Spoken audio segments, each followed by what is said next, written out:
Well, John, there's a lot of talk about the fine growth in overseas visitor numbers this year, and of course that's very good. But we mustn't forget about the all-important domestic market. And first of all, take us back a few years and tell us how the domestic holiday market has been performing as against holidays taken abroad by Irish people. Well, absolutely. I mean, in terms of, there's no question, strategically, we all want to grow the international revenue, but the domestic market is hugely important to Irish businesses.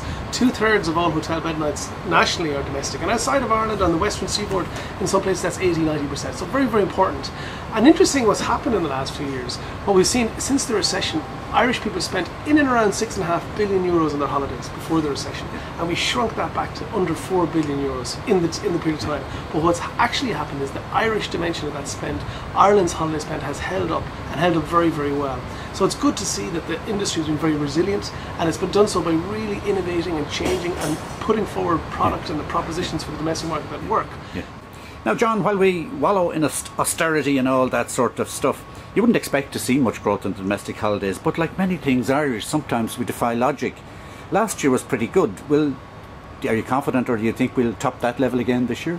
Well, actually, the first quarter has shown solid growth in the domestic market, and good in terms of paid accommodation as well. Now, it is the first quarter, but the indications are in the country at the moment that it's going to be a strong season. We have a lot happening, a lot of new things, particularly the Wild Atlantic Way on the western seaboard, and the events portfolio in Dublin is driving it. So, quietly confident looking at 2014. That's fantastic. And of course, Fáilte Ireland surveys also contain some very good news about satisfaction levels of the Irish who holiday at home. Well, that's a huge point, because you'd assume because of the recession people taking less foreign breaks because they can't afford them, so therefore they're taking Irish breaks, and people in that case might be a little bit less satisfied about it. But what we've seen in the last 3 years is the highest satisfaction levels ever. In fact, last year was the highest ever recorded satisfaction of Irish people having breaks at home, which means that the Irish businesses are delivering value, great product, great service, and it's hitting the mark for the Irish punters. That's terrific. And the great new direction these days in marketing overseas, John, of course, is segmentation. And we're all now increasingly familiar with segments such as social energizers, culturally curious, great escapers, and so on. Is segmentation part of your strategy for the home market as well? Well, absolutely. I mean, what we've done in the last couple of years is really trying to maximise our spend, and we've worked really closely with the industry and Tourism Ireland internationally. And in the domestic arena, what we've done is, okay, well, rather than targeting everybody, where's our best prospects? And we've identified 7 segments in the market: connected families, which is about families who want to spend time together; people who want to get away, and luxury lovers and spend time in couples together; and footloose socialisers, older people who want to get away with groups.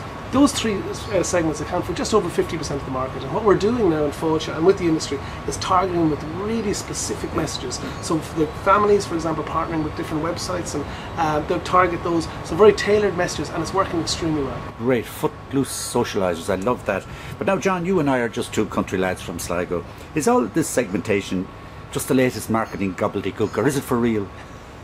Well, it is for real, and the good news is that what it allows us to do is maximise our spend. So really getting in to see what motivates people, so that we can present to them ideas and concepts and packages that are going to get them to take breaks. So it's working very well. It's allowing us to get a much bigger return on investment, and likewise to the industry, we're telling people about this insight, and then they're sharpening their offering too.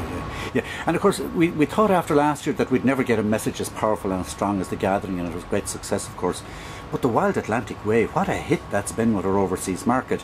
Will it have a similar impact on the domestic market, who, after all, should already have known about it? Well, being as someone from the Wild Atlantic Way, of course, we're all familiar with the West, but what we've managed to do is join it all together in a way that we haven't seen before. So people oftentimes think about marketing by county, but what we've done in this is join it up in a way. 2,500 kilometres, it's the world's longest coastal driving route, and it's having a huge impact in the international media. Last week we've had CNN, New York Times, The Guardian in. It's having a great impact in the region, where people are saying, look, we're actually part of something. Donegal, Kerry, Galway, May, all connected. And most importantly, we're having a big impact with the consumers. People are saying, yeah, I will go west. So right now in Ireland, we're running a domestic big campaign in the cinema, huge radio, TV campaigns as well, to tell people about it, to educate people about it, because the Wild Atlantic Way isn't just 2014, it's for the next 100 years, and it's a shopping line to explore the West. Yeah, that's fantastic. And of course, finally, we're beginning to see some rebalancing of what up to now some people have been saying has a 2-speed recovery, with Dublin getting ahead of the rest, and that's good for Dublin and good for Ireland. But really, the Wild Atlantic Way could be one thing that will, the differentiator that will see solid growth return to the West next year and years to come. Do you think? Well, it's very early days. It's the first year of the Wild Atlantic Way, but the early indications are very positive, and we have feedback from industry in Donegal, Sligo, right the way down through into Mayo, Galway. Cork and Kerry is that it is bringing people to places that they weren't going to before. It's getting a sense of discovery, a sense of pride in the people who live there. So certainly it's a catalyst for business, and it's a way of exploring the West, and it's perennial. I mean, we looked at it, there's about 10 different sections in the Wild Atlantic Way. So even if someone does one this year, they can come back again next year and the year after, like the Santiago or the Garden Route. Well, that's fantastic, John. Good job, well done, and let's keep it up. It's nice to be having a conversation against a background of where we're talking about growth as distinct from what we've been talking about for the last few years. So well done. Thanks, Eamon. Thanks very much.